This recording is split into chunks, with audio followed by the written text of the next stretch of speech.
Hi, and welcome to our final episode of How She Did It. I'm Felicia Brown, AARP's lead on entrepreneurship. I've interviewed some amazing women to learn about their journey towards entrepreneurship. They've shared their story with hopes of being an inspiration to you and a motivation to you as well. So today, I'm talking to Monica Eboda, owner of Pride Staff from Wilmington, Delaware. So welcome, Monica.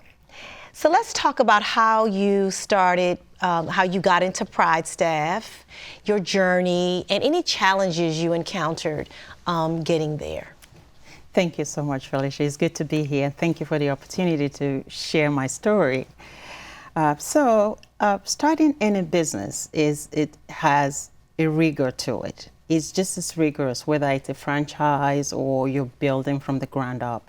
You still have to do your research. You still have to talk to the right organizations to help support you. And in going through that process, which for me was a 6 months discernment process, from reading books. One of the books I read was What Color is a Parachute? And that was a very illuminating book for me because it helped me find my passion, narrow down my passion. Just as a step back, I was in financial services for 25 years. And in that role, I worked with small businesses. So I was always intrigued talking to small businesses, how they started. Their stories was always so fascinating to me, how they grew, or some that didn't do so well. What were the learnings? How do you manage your cash flow? That was part of what I did. So I knew at some point in my second career, I was going to do this. But what was missing for me was what that was going to be. So if someone is exploring, being a franchise owner, what are some things that one needs to think about, and what is the process for that? So I was fortunate to work with an organization called Franet. They help prepare you for and provide you with all kinds of resources and options when it comes to franchising. And so in working with them, they were able to do some assessment for me to say, Monica, what kind of franchise would be a good fit for your strengths, for your career, for some of the things that you've done in the past, and as you're looking to transition, what would lend itself to some of the things that you've done that would be natural for you. And so that was very helpful. And what that revealed to me was that I was going to be very good with a business-to-business organization as opposed to a business-to-consumer. And obviously that made sense. I had been in commercial banking for so long, and I had done everything I've done up until that time was business-to-business. So it made sense that showed up that way for me. And so that's how it was narrowed down. And I was able to do all the research and talk to these different organizations, amazing organizations, I might say, to decide on which one to partner with. But you will get the support if you're looking to follow the franchise. I mean, there are all kinds of information on the website, on organizations that can help you kind of distill some of your thinking. Again, small business organization is one of small business administration is one of them. The SBDC is also one of them. SCORE, every state, you have all those organizations in your state that will help you go through that learning and figuring out what path to take. Right. But the one thing about franchising is that it's not so much to care about what you want to do. You need to be able to figure out where the funding is going to come from. Like starting it is huge. That's really important. What type of franchise, how much you need to buy into the franchise, because you are upfront investing in a franchise. So that's important. So I would imagine that there are probably some other staffing companies in Delaware that are privately owned or not are franchise. How did you position yourself in this marketplace, perhaps where there's been a staffing company that's been in the community for a number of years? So first you want to figure out who uses my service in the marketplace. Who are they using today? and what worked for them. Why are you working with this organization? What is working? What led you to partner with this organization?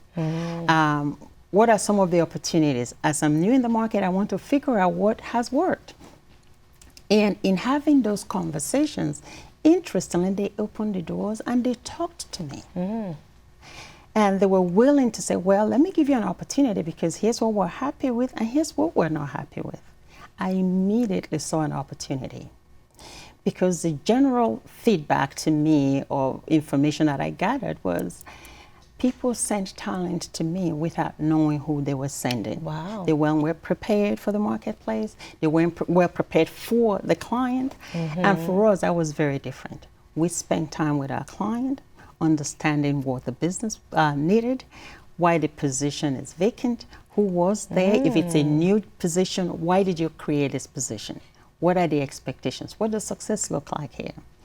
And then for the talent, what is an ideal placement for you in recruiting? Why are you here talking to us? Why did you lose your last job? How can we make the right match for you? I simply say we're matchmakers. We go find the talent and we match them with a great company looking for you. Wow. And once we got in the door, we were able to very quickly gain traction with some of those clients of ours because they saw the difference. We're very hands-on, we're very supportive. Everything we said to the client, we delivered. We gave them the right client and we supported. We gave them the right talent and we supported. Help the client navigate through some of the learnings and the opportunities and the people that we were placing with them.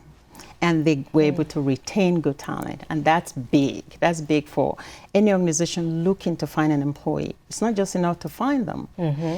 Finding them and then keeping them was huge. And we provided that support. And that immediately created a different brand and a good brand for us in the marketplace. You have this wonderful experience in the banking industry, and now you've pivoted into a whole nother area of using your different, a new brain muscle. So what kind of training, what areas did you need to do some training to really kind of be successful as in this business? So, like I said, I needed to learn a new language, which was the staffing language. And truly, it is. You do need to understand the zones, the geographies. And so I went through certification, which you call a certified staffing professional. Okay. I am also a trained executive coach. So I brought that into this role. And when you're in the people business, you need to have the patience and understanding to listen, coach, mentor. So naturally, and again, in addition to some of the training I got, that helped me. But in the staffing role, that's the benefit of partnering with Price Staff or a franchise. So you get the training in terms of how to prepare, how to own your market, all the marketing resources. They are able to give you that and help you kind of talk to other franchises in other markets. We call them strategic partners in other markets.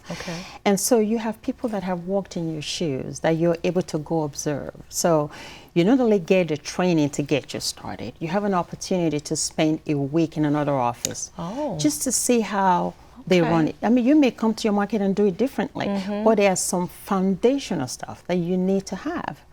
The operations are operations. Yes, the leadership, yes, that you can switch in and out and learn, and because those are soft skills. But the operations of the office, they are pretty much basic, which is how you recruit, how you make calls, how you do business development, how you onboard talent, all of those you needed to learn. And so we did have that training. So that's one of the benefits of buying into a franchise, because they're able to give you those basic fundamentals to help you get off the ground.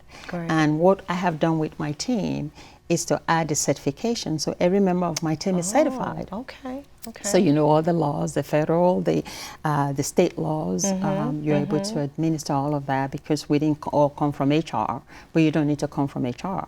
But very quickly, you're in the people business. You just have to be good-hearted, kind-hearted, understand what people's needs are, what their careers are, what they're looking to go with their careers. To really show that you care about them. That you care about them. And that's and their success. And their success. You know, every business needs staff.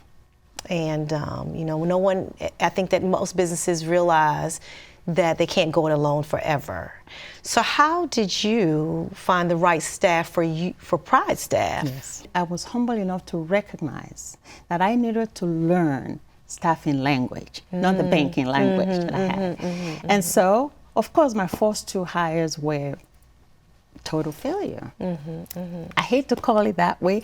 Let me rephrase that. Okay. It didn't quite work out. Okay. So, but you learn very quickly. So that's you like they say, when you fail fast. Learn, take the information learned, and apply, feed it forward. I would venture to say I have a dream team today. Oh, wonderful. Diverse, young, older, and so they bring different perspectives.